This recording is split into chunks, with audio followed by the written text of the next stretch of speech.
Welcome to Business Notes. I'm your host, Diane Bogino.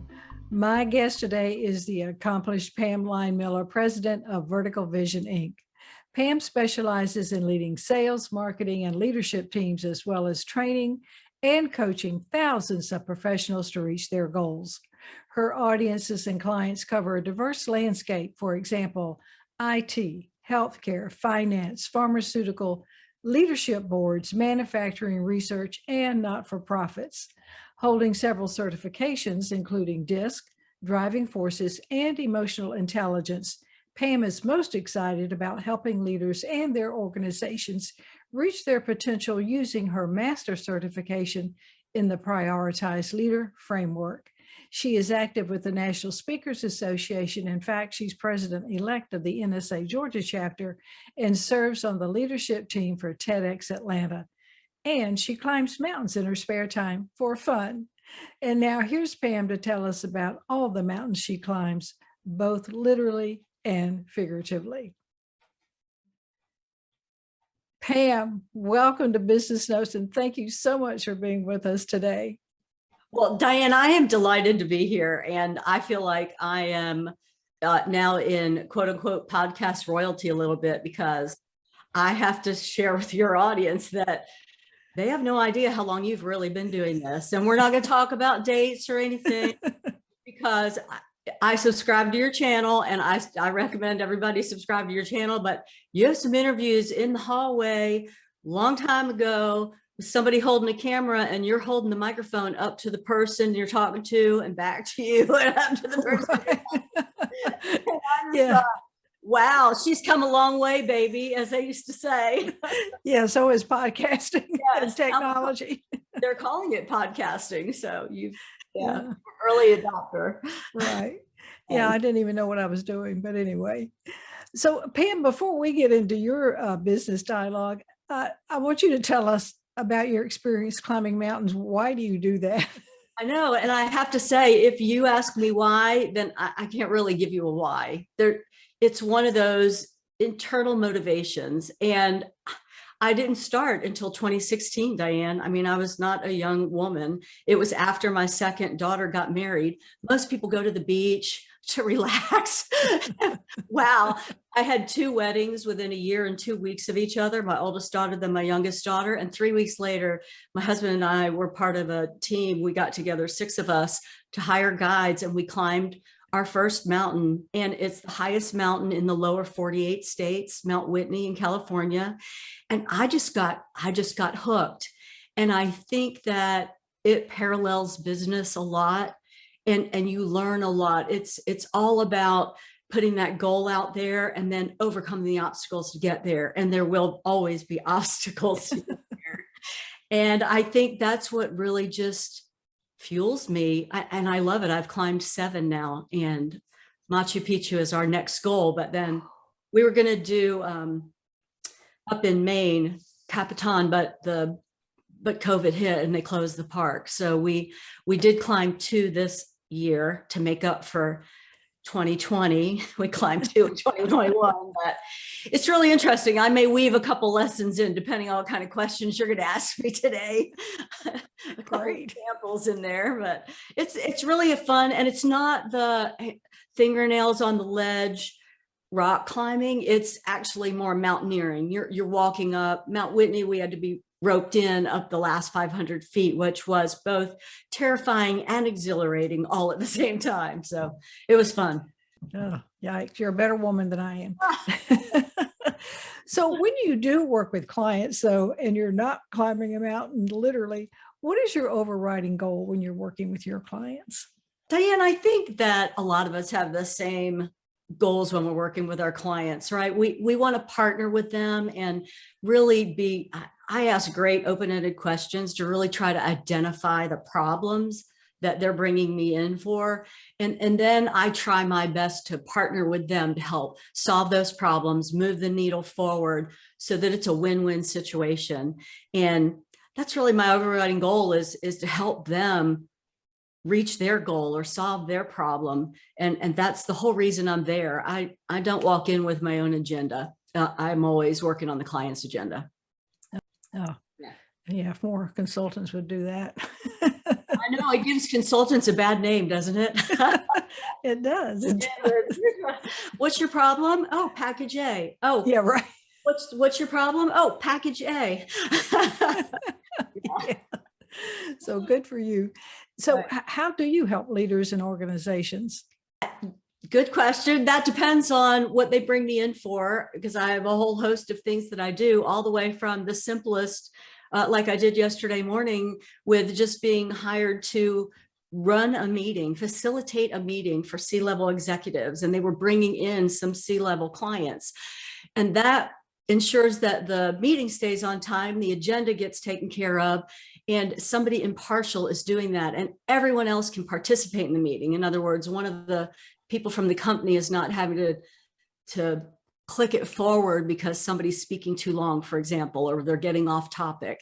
And they hire me to do that, all the way up to doing some coaching and with their own presentations to outside people, working with their teams internally with assessments. I love to use assessments for DISC, motivators, like your driving force is what motivates you. EQ is really, really critical in the business environment. And I'm master certified in a prioritized leader suite that I really love, which the goal there is to get leaders and organizations all on the same page, using a common language. And really a lot of my work does that. It's just getting the connection there. If it's on a team, you're trying to get them to connect, understand themselves and each other to increase that productivity, improve their sales, if they can connect with their clients better, whatever that might be. So it really depends on, again, why they bring me in, but it's always focused on helping them to move the needle forward. Yeah. And you say that you're not a watch me coach, but you're a do as I say coach. Tell me about that. Not necessarily do as I say, like I'll be in there with you. I don't necessarily tell you to do something I haven't done. I do have some business experience to bring to bear, but that doesn't apply to every situation. However, there are certain characteristics that do. You know, you've got to do a good job identifying what your goal is realistically and the steps to get there. And then you have to be accountable. And some of those things I can really step in and help with. I mean, I've been there and I've worked through overcoming obstacles. And just like in the mountain climbing, you know, there are people who have gone before you out on the mountains. They put up piles of rocks when you're above the tree line and there's no trail and you might not know where to go. The climbers that have gone before you that know the safe route, they'll put up piles of rocks and they call them cairns, CAIRNS, cairns. And it tells you either if it's in the, you're on the right track, or sometimes when you need to make a turn, it'll tell you where that is. And same thing in business. You can follow some of the leaders that have gone before you, and they've put some piles of rocks out there if you're looking and will pay attention and learn from the people that have gone before you. So I try to always do that with my clients. Wow, that's great. So those are great things that you bring, actually listening to the client, and you've been there, done that in many cases. So I think that can be very helpful for your clients. Yeah. Now, you were doing research on me about the podcasting, but I did a little research on you too. And I discovered that you did a lot of sports. You studied computer science and mathematics, which just makes my head hurt to even talk about it. So what qualifies you to do this kind of work? Because they're just so opposite. They are opposite. And I love that about it. First of all, I love a challenge. Second of all, what I'm doing now is really more in the community, in the people side of business, the connection side, the leadership side, which I've always loved. There's a lot of leadership qualities required in sports a lot of times. I mean, I was a championship horseback rider as a teenager. I don't think that's in my profile anywhere, but I love that and the challenge of it and achievement of it. And I think that being that STEM, science, technology, engineering, math, by being a computer science and math major in college. And it's not as scary as it sounds, Diane. I'm sorry, it makes your head hurt.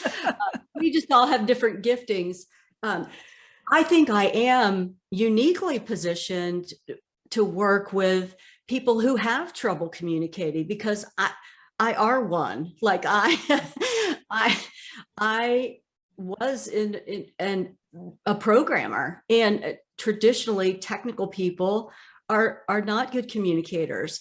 My advantage is, and I saw it as a disadvantage at the time, and don't we do that a lot? We have something that we think is just the worst situation ever at the time, which turns out to be a blessing and the silver lining in the future. Mine was, I went to 3 high schools. My dad was getting promoted, and at that time in history, you just moved your whole family. So we moved from Eastern Pennsylvania, outside of Philadelphia, to outside of Pittsburgh, to down here in Atlanta. I went to 3 different high schools. Mm. What happened as a result of that was I had to figure out how to meet new people. I had to figure out how to make connections with the new people and then get along with a new group multiple times, because then I went to college, and I went to 2 colleges. I know it's a long story, but I think all of that, which traumatic as it was when I was a young woman, really served me well, because I had to figure out some skills early in my life. And I work with a lot of professionals who have achieved where they are because of their technical skills. They were really great at their jobs, so they got promoted, and they had no idea how to work with people. And that's really going to stifle your career. And I can really help with that. And I count my steps on the way across the room. I still have that analytical mind, and I can help you come up out of that as a technical person. I work with a lot of physicians, believe it or not, smartest people in the room, and know so much. They're so incredibly intimidating in a lot of ways. But a lot of them haven't figured out the good bedside manner, how to work with people, how to share things with their peers in a way that's compelling and not just data driven. So that's really my gifting, is getting up out of that data driven and into the how to connect with people part. And I love doing that. It's very rewarding for me today. And I do draw on my diverse background, obviously. Yeah, well, you took something that was, like you say, traumatic at the time, and made something positive out of it, which more people need to do. So good for you. Right. Yeah. So Pam, why is your work important today? Especially in the climate that we're in. The climate is a little bit crazy out there for business, and I guess it always is at some level. There's always transition going on. But right now, as you know, with the Great Resignation, I mean, companies are having trouble with, their culture. And that's one of the reasons I'm really excited about the Prioritized Leader. Is one of the modules in there is all about people. It's about the 5 priorities that leaders should have. And as you work through the curriculum, the nice thing is it's a video-based curriculum with workbooks, and then you consult with me and we have masterminding along the way. So it's like a little bit of a hybrid approach. But one of the modules in there is all about the people. Right now, companies are really worried about their culture and trying to figure out, that balance between innovation and challenge with your people. If you don't have enough innovation, and no challenge, it's really boring. And people aren't getting paid anymore just to show up. Used to be you could have a job and 9 to 5, and kind of if you showed up, you got a paycheck. That doesn't really happen anymore. I read an article about it last week. That is not happening anymore. People are having to perform. You need to provide them with high innovation and high challenge, so that they feel empowered. The culture is empowering, and so there's a lot to be done there with companies. And I think companies are yearning to figure out the secret to keep getting their people, first of all, and then getting them to stay. What's going to keep them involved with us? So I love to work on that with companies to try to figure out the answer for them. It's different for everyone. Yeah. Yeah, that's right. Really and go ahead. Sorry. No, I just think it's really pertinent today in particular to be trying to figure out that piece. Yeah, absolutely. And, going back to the Prioritized Leader and innovation, and you're not only an overachiever, but you also are always on the cutting edge. And the Prioritized Leader is a fresh new program but I think it has a solid foundation around leadership and the tools that you use. So could you talk a little bit about the mix of what it has and how it can apply to different issues that a company might run into? Sure. It is based on over 25 years of actual on-the-ground consulting done by the man that developed it with TTI Success Insights, which is the company that I am certified through in it. And we work hand in hand with Brandon. He's very accessible, but he really proved this through real clients and real businesses for 25 years before coming out with this program. And I always like to focus on the why rather than the how, but the how is really cool. The whys are somewhat obvious for some companies. If they're out there floundering, if they're having a lot of turnover, if they can't figure out how to bring good people in the door and how to keep them, if they're having trouble moving their product through, that development and delivery seesaw, how to get that TikTok schedule going, and not the TikTok like the social media site, but the development and delivery schedule. Some companies have been really good about that. Apple, for example, has been really successful. They have a regular develop and delivery schedule. You can kind of expect their new phone to come out in the fall, for example. They've gotten us as consumers used to what their schedule is. And I think a lot of companies haven't put the thought into those kind of things that they can to make themselves more successful. But then the how of it is really cool, because especially in today's time, age, or where we are, time is really critical for executives. And the fact that the sections are set up into 5 different verticals, 5 different priorities, and each of them has videos in them that you work through individually, short videos, 5 minutes, not hour-long videos. Very, again, snackable. I love that word. I love that your podcast is snackable, by the way. Thank you. Because I can go out for a quick run and listen to a Diane recording. I love it. Business notes. It's perfect.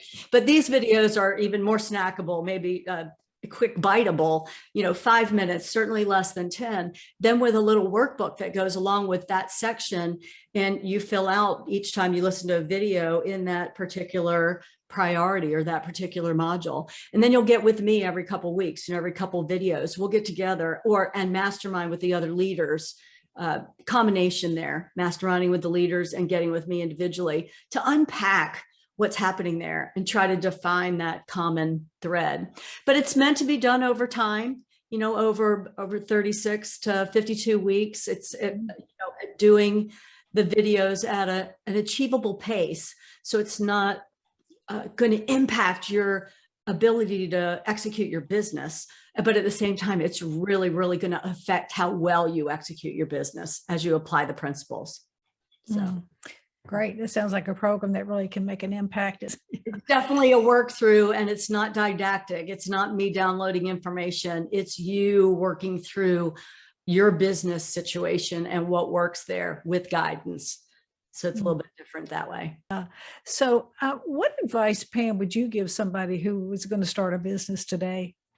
Trusting, I have remade myself multiple times, as you referred to, but after I stayed home for a bit to raise my children, I actually started 2 businesses. One is the business I'm doing right now, which has morphed over the years. I started in 2009, just doing communications training, which I loved, and obviously started to grow that outside of that. And the other is, which you might not know, is a personal fitness training business that I also started and ran for 11 years. And again, I love that. The thing that I want to say is figure out something that you are going to really want to get up and do in the morning, something that you like. I think the word passion is overused a bit. It's more of an energy, and that you get up and it's inside of you and it needs to come out.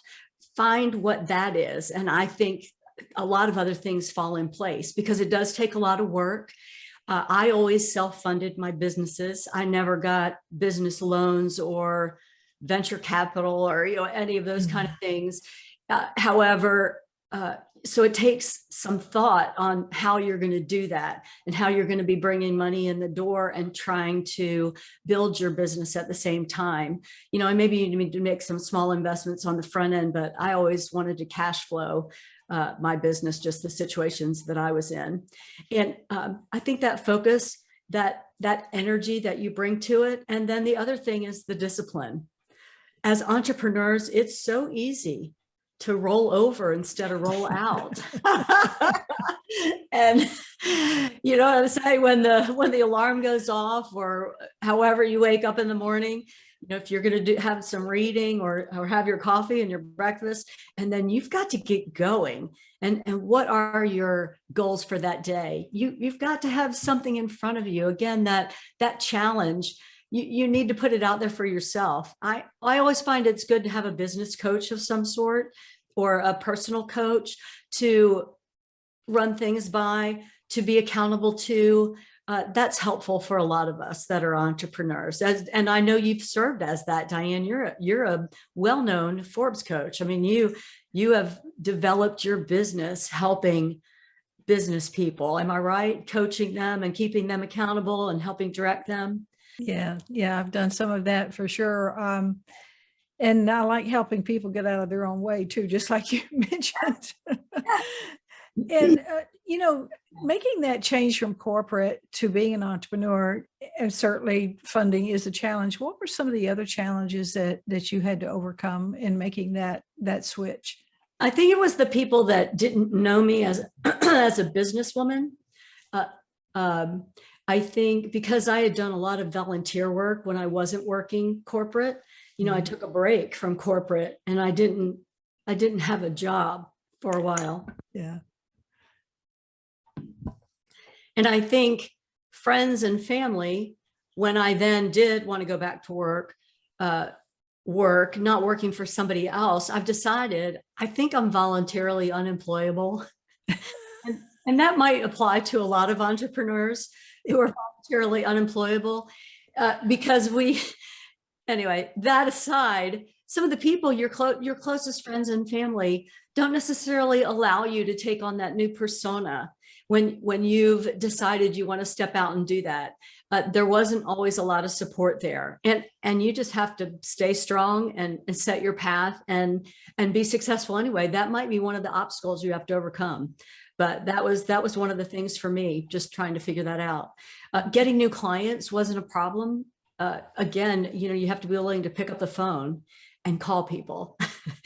Say, hi, this is Pam, and this is what I'm doing now, or how's it going in your life, or depending on what it is, making those connections and staying in touch with people. And I think the biggest thing for me that has kept me in business and kept me referable, I don't do a lot of advertising. I get referred a lot, which I love, but is providing value.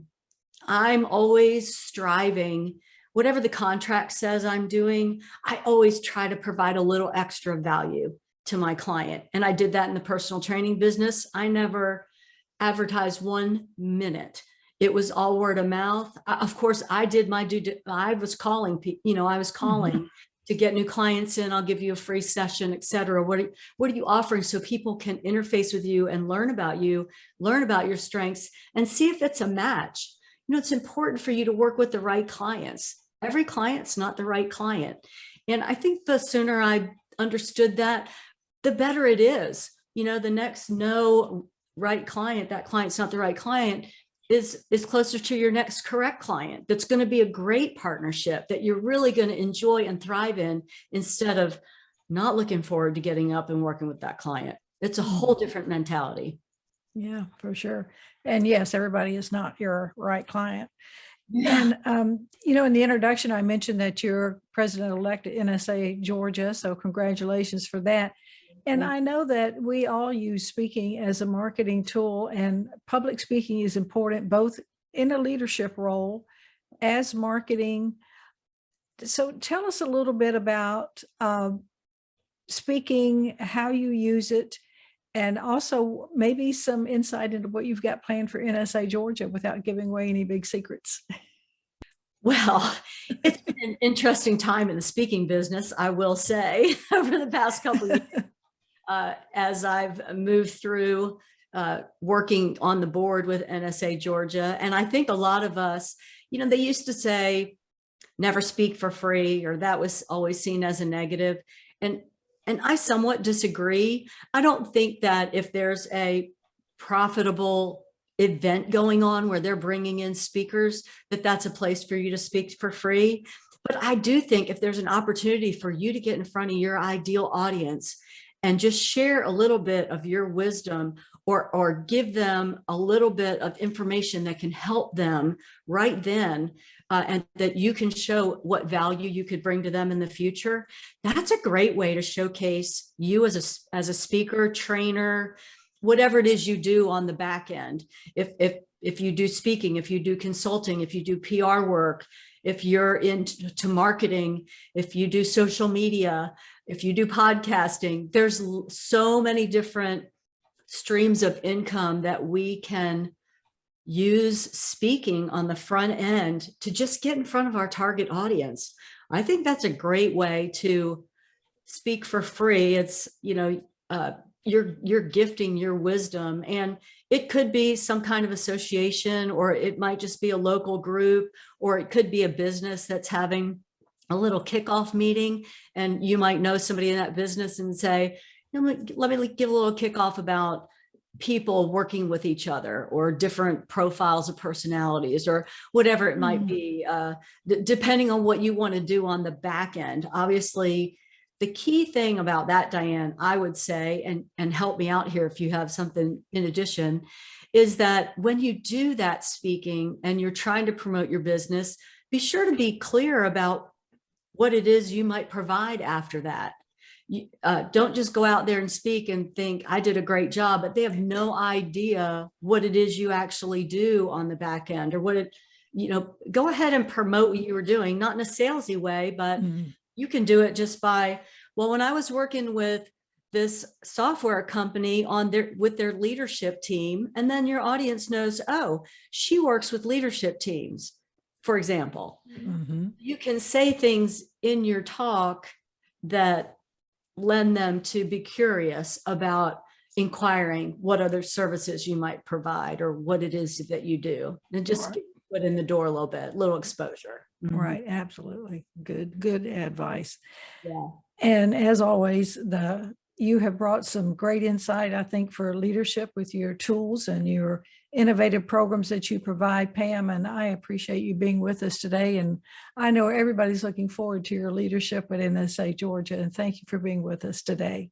Well, thank you. I am just honored to be on here, Diane. I know you've had some really great business people, and I will tell your audience, I mean, it was quite the calendar. We had to put it out several months. Diane is very booked. She is in demand. So subscribe to her channel. I think you really enjoy it. There's such a variety of people out there. And I have thoroughly enjoyed being with you. And I've known you for several years, Diane, and you haven't changed a bit. You're the same gracious, giving, happy, and very knowledgeable businesswoman you were the day I met you. So thanks for having me. My goodness, Pam. The check is in the mail. Thank you. That is, no, it's all true. You are very gracious. That is so gracious. Thank you so much. I will be in touch, and thank you again for being with us. You too. Thank you for watching Business Notes. We've been speaking with Pam Leinmiller, President, Vertical Vision, Inc. I'm your host, Diane Bogino, bringing you business ideas you can bank on.